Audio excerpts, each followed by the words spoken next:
കർക്കിടക മാസം മുതൽ ധനുമാസം വരെയുള്ള 6 മാസങ്ങൾ ചേർന്നതാണ് ദക്ഷിണായന കാലം.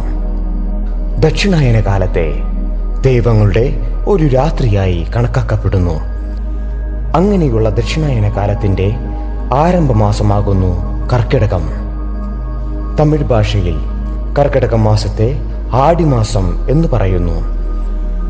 ജ്യോതിഷശാസ്ത്രപ്രകാരം സൂര്യൻ ചന്ദ്രക്ഷേത്രമായ കർക്കിടക രാശിയിൽ വരുമ്പോഴാണ് കർക്കിടക മാസമാകുന്നത്. രോഗങ്ങൾ അമിതമായി പടർന്നു പിടിക്കുന്ന മാസമായതിനാൽ കർക്കിടകത്തിൽ ഔഷധ സേവയോടൊപ്പം ദേവീ ഭജനവും അത്യാവശ്യമാണ്. ഋഷീശ്വരന്മാർ കർക്കിടകത്തെ ശക്തിമാസം എന്നാണ് വിശേഷിപ്പിക്കുന്നത്. എല്ലാ ഭാവത്തിലുള്ള ദേവിമാർക്കും കർക്കിടക മാസം പ്രധാനമാണ്.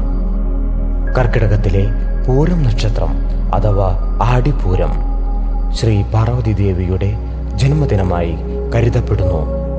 കർക്കിടകത്തിലെ എല്ലാ ചൊവ്വ വെള്ളി ദിവസങ്ങൾ പ്രധാനമായി ആചരിക്കുന്നതും വ്രതം നോൽക്കുന്നതും ദേവി മഹാത്മ്യം, ദേവി ഭാഗവതം എന്നിവയും മറ്റു ദേവീ സ്തോത്രങ്ങളും പാരായണം ചെയ്യുന്നതും ദേവി പ്രീതിക്ക് അത്യുത്തമവും പുണ്യദായകവുമാണ്.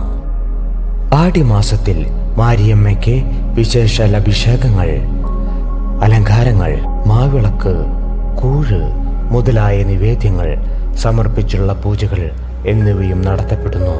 ഇഹപര ദുഃഖങ്ങളകറ്റി സർവൈശ്വര്യവും സാന്ത്വനവും നൽകി അഖിലാണ്ട കോടി ബ്രഹ്മാണ്ട ജനനിയായി ആദിപരാശക്തി പരിലസിക്കുന്ന ഒരു ദിവ്യക്ഷേത്രമാണ് പേരാമംഗലത്ത് സ്ഥിതി ചെയ്യുന്ന ശ്രീ മാരിയമ്മൻ കോവിൽ. ഈ ക്ഷേത്രത്തിൽ കർക്കിടകത്തിലെ എല്ലാ വെള്ളിയാഴ്ചകളിലും ദേവി പ്രീതിക്കു വേണ്ടി വിശേഷാൽ മഞ്ഞൾ അഭിഷേകം നടത്തിവരുന്നു.